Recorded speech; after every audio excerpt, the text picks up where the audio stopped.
Welcome to today's program, and thank you for joining us.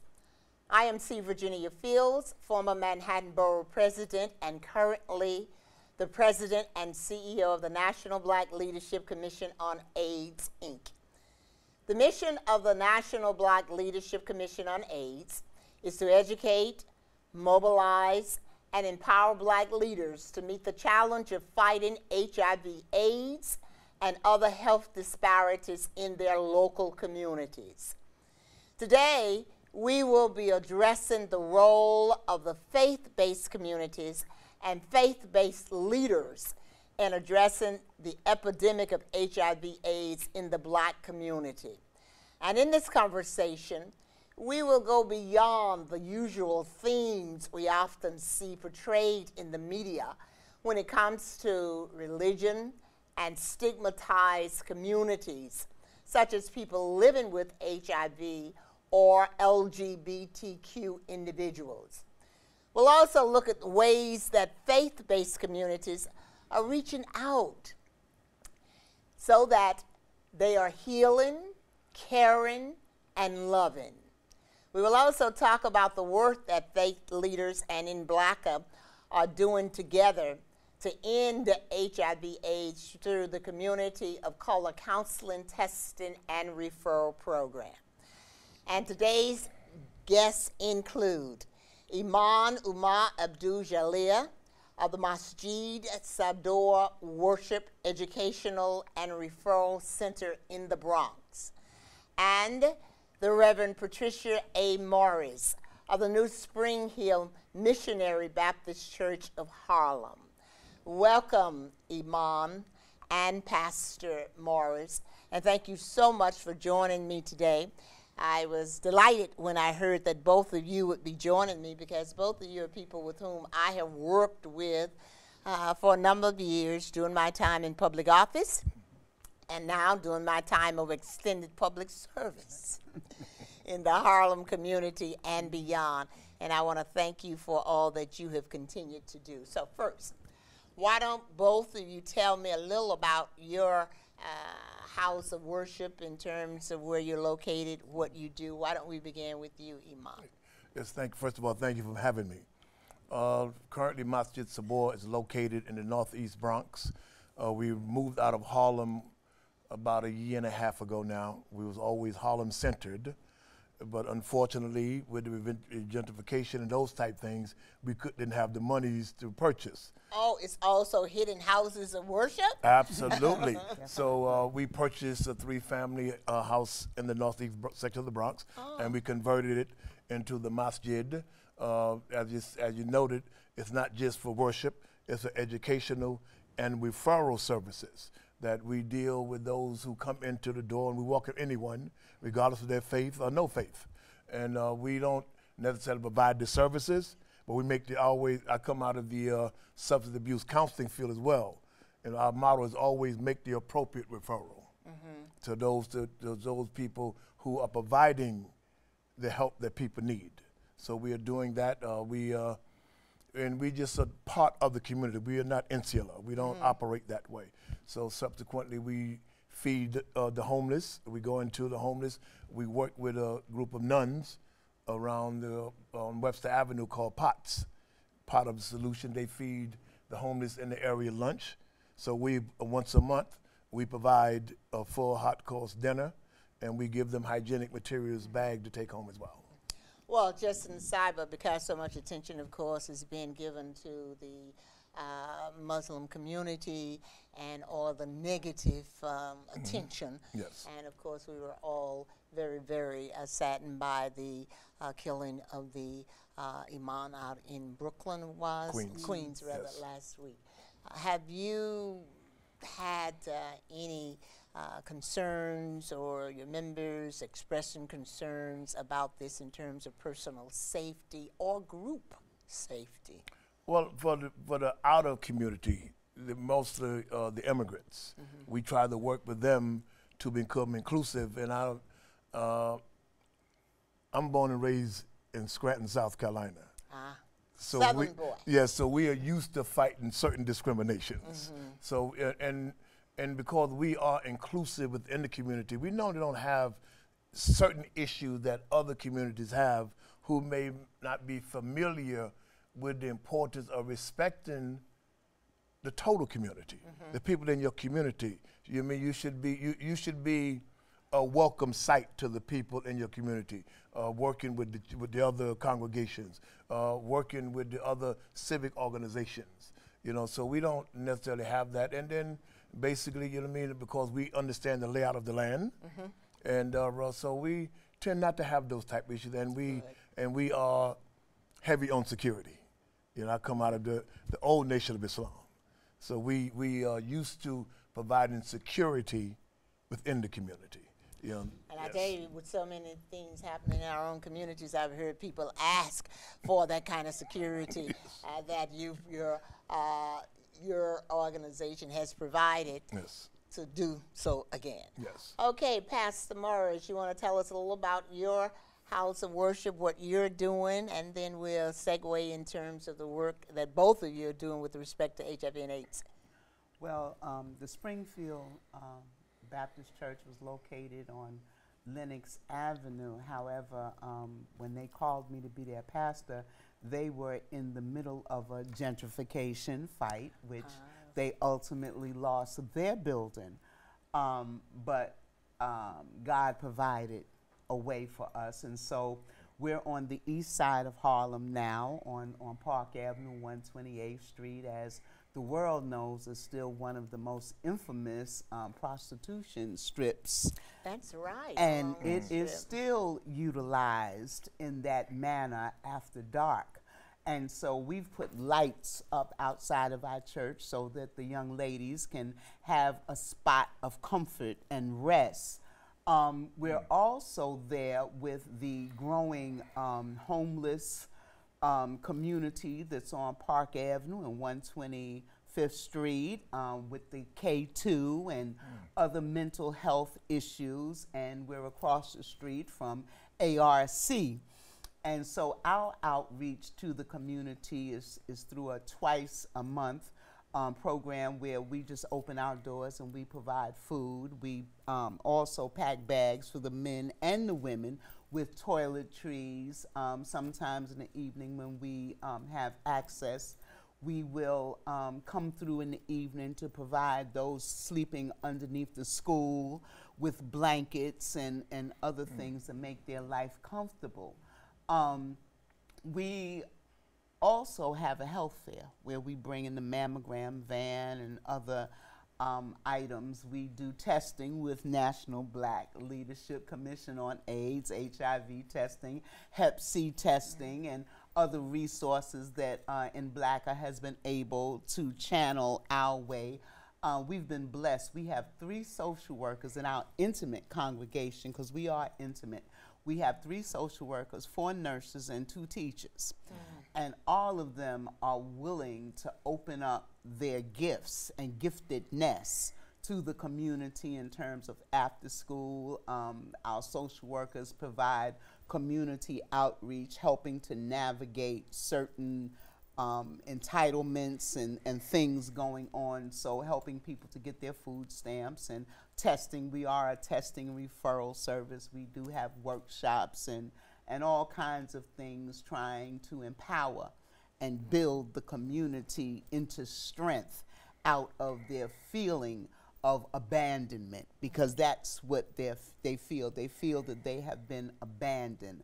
The more gentrification comes in, these huge high rises go up, other people become the priority and they feel that they're being left out. And so we try to let them know that no, you still matter, you still count, and God is on your side, and there are agencies who are willing to help us lift you up. So that's what we do. Actually, as you were talking, and matter of fact, both of you really brought into the discussion a lot of the social factors that impact HIV/AIDS, as well as other health disparities that we see in our community. But as you were talking, Pastor Morris, you mentioned populations that are really key in terms of the work that we all are doing. Sex workers. ID, intravenous drug users, homeless populations, not to stigmatize any group of people, but the data certainly shows that this is a population collectively that really are highly impacted because of you know, the threats and the lack of protective sex and just conditions that compels one to engage in sexual activities for basic survival. So you're right in the heart of all of that. And to hear, you know, about the things that you're doing was quite refreshing. So Imam, the population you're working with now, are there, and one of the reasons I'm raising this too is because I think both of you were at our last state of HIV/AIDS within the Black community back in February. And the question always comes up at these conferences, how can the faith community be more of a leader, or what is the faith community doing? And every time I hear it, I kind of cringe because I know the work of the faith community in these instances. But because we're here today, just talk a little bit more about what you're doing specifically with respect to addressing HIV/AIDS with all the other social factors out there, but this one. Well, at Masjid Sabor, thank God, first of all, for NBLCA. You know, we really owe the faith community owe NBLCA a debt of gratitude, you know, by highlighting these issues that impact our communities of color. So we want to really thank you for that. But as it relates to Masjid Sabor, we try to host once a month an HIV, AIDS, Hep C workshop or conference. And what we do is we collaborate with community-based organizations who provide testing. We collaborate with the health care community to come in, because what we want to do is we want to ensure that the update information is being disseminated. And what we do is so we engage the total community, not just the Muslim community, the mosque itself. We go out, we stand on the corners, we go to the shelters, and we invite them in. We invite them in, for testing. We invite them in to get a home-cooked meal. These are the things that we are doing. We are constantly educating ourselves, first of all, because in the faith community, this is not an issue outside. This is an issue that impacts the society. So whatever impacts the society impacts us. But so we have the spiritual and moral obligation to be involved in any health crises that impact our community, because, and I always say, unfortunately, sometimes in the faith community, we're already in heaven. So we're not doing the necessary work. And I think for us, and I always like to use a scripture that the pastor, and I know she educates her congregation, and I educate my congregation, the 25th chapter of the Gospel of Matthew, the 34th to the 41st verse. That's faith in action. That's not a philosophy. Nope. Because you can't do nothing for God. That's true. But you can do something for God's people. That's right. Whole lot that we can do for God. Absolutely. So, and so this is what this is what we do. So we want to make sure people get tested. We want to encourage them, and we want to provide a non-judgmental, safe environment. And I'm glad you mentioned that, because that segues right to an issue that I recognize throughout the country. As you know, being a national organization, we have affiliates in 11 cities across the country. And as I move around the country in these communities and look at the data, who continues to have the highest rates of HIV within the Black community: Black gay men, Black men who have sex with men, Black transgender women.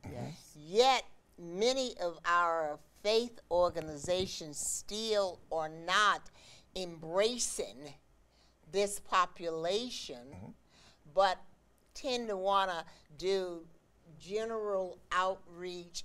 But we've got to continue, and I know that you working with the LGBT community.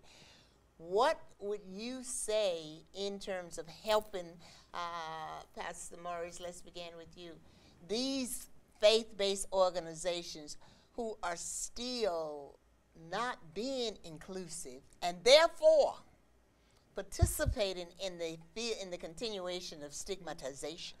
I think that the largest problem is the theological issue, marrying their lifestyle with our commitment to Matthew 25, because there are so many things about that community that the church, especially the Christian church, has issue with.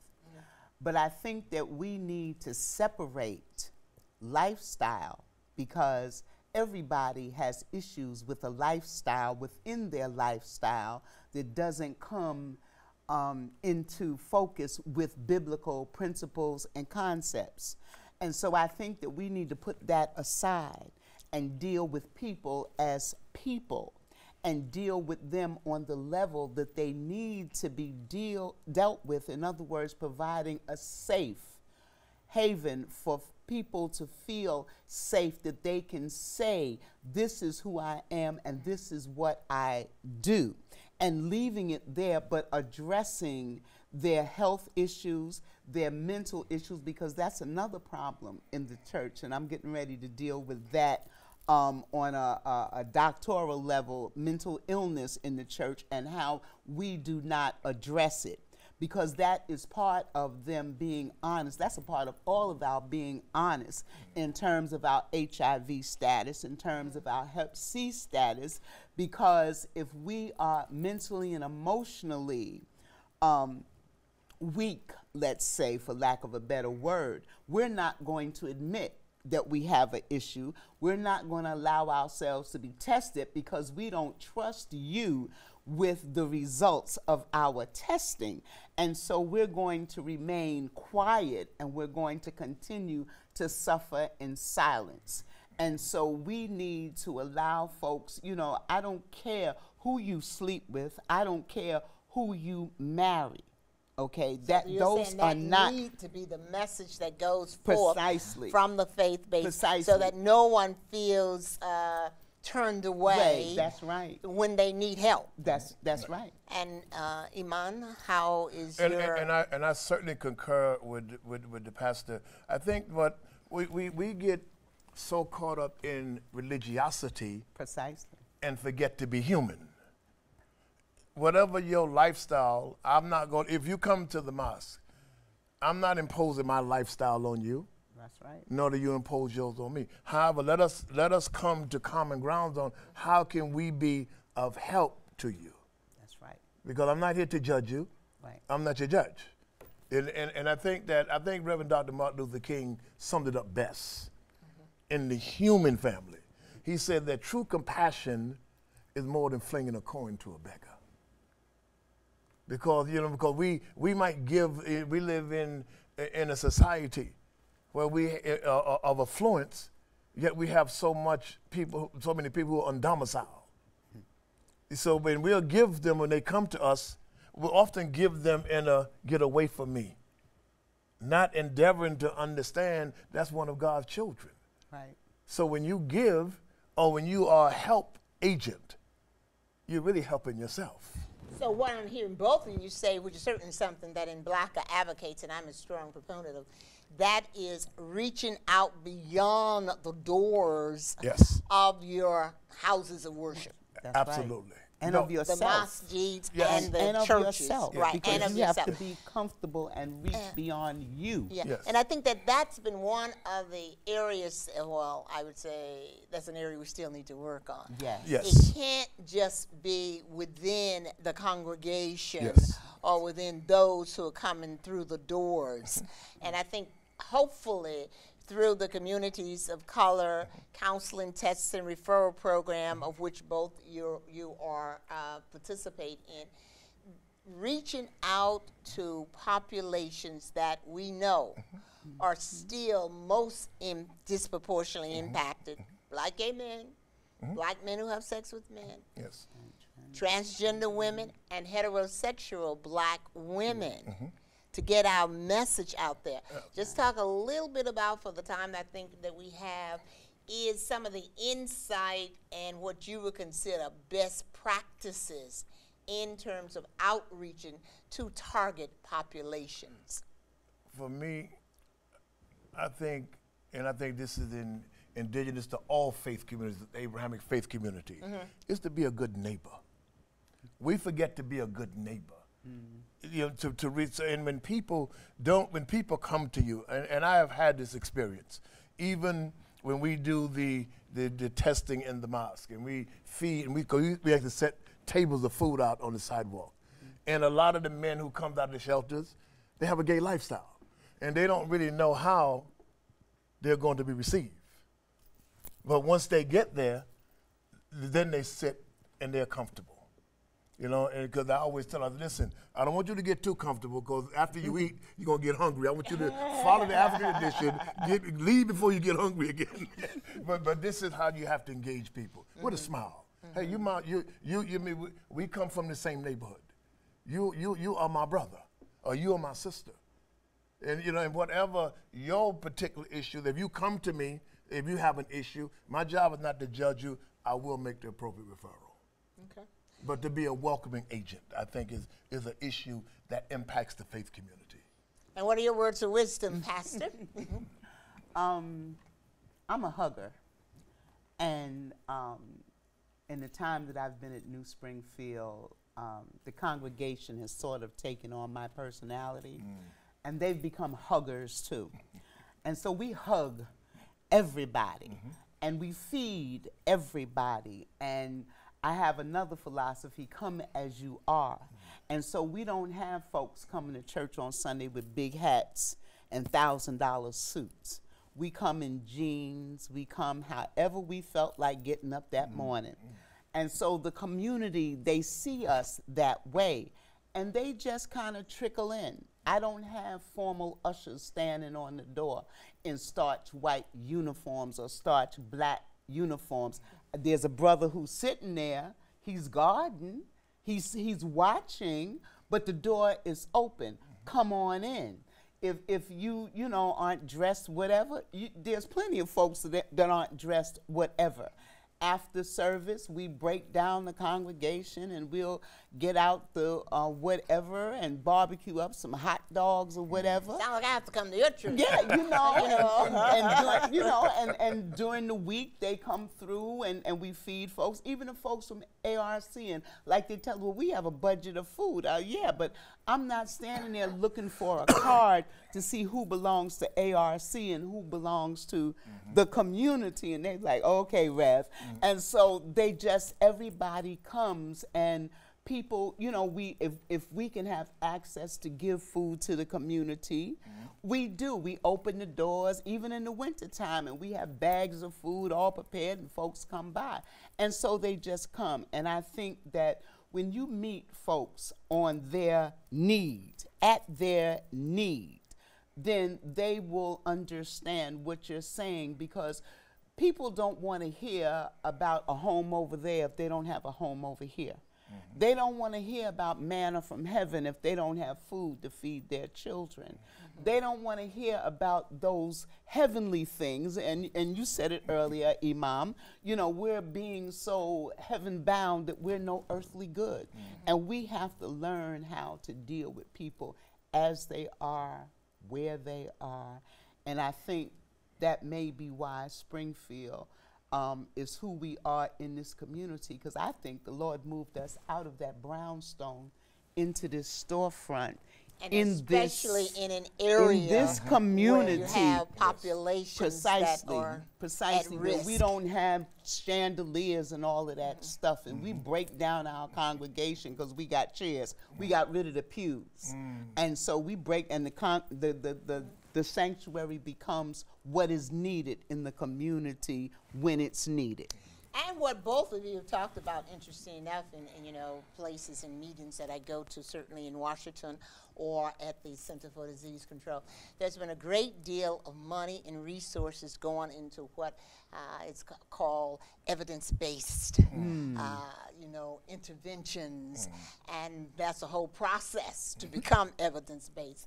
And what I've certainly argued for is much of what you're talking about, going back to how we have been successful in the past. Yes. Being a good neighbor, being human, showing acceptance, as well as, you know, showing acceptance to everyone who comes to the door, meeting folks at their needs. Yes. So I understand evidence-based, especially as it relates to science and research. But when we think about some of these interventions on the ground, in order to be able to get the attention of the populations we want to work with, being able to impart information and provide some services, we've got to go back to a lot of these old ways that have worked in the past. So I think what you're talking about is extremely important, and we never have enough time to just go into all of this. But for the moment that we have left, I'd just like to ask each of you quickly to say one thing you would recommend to faith-based leaders who are still on the sideline. Let's start with you, Imam. Don't preach to the choir only. Get out and be involved in the community. That's right. Okay. And Pastor? I have to agree with what you said. We need to go back to the old landmark. We need to go back to a time when family and community went beyond our personal doors to the person who lived across the street or down the road. That we didn't think about blood connection. We thought about family connection, and we knew if we could help Miss Emma's family take care of Miss Emma, then Miss Emma's family would help us take care of Aunt Bessie when that time came. That we have to have that love one for another and community. And what a wonderful note on which to end. And I just want to thank both of you, Imam Jalil and Pastor Morris. I was going to say Smith because I call you that sometimes. That's all right. For your wealth of information, and say to our viewers that in order to learn more about the National Black Leadership Commission on AIDS Community of Color Counseling, Testing, and Referral Program with faith-based organizations, I invite you to check our website at www.nblca.org. And look for us on Facebook, Twitter, Instagram, LinkedIn, and YouTube. The Manhattan Neighborhood Network brings these programs to you to better inform you, the viewer, about the important topics that impact your health and well-being. So please let your family, friends, and neighbors know about this programming. Again, I'm C. Virginia Fields, and I thank you for joining us and hope you'll tune in next time for NBLCA's Health Action TV right here on Manhattan Neighborhood.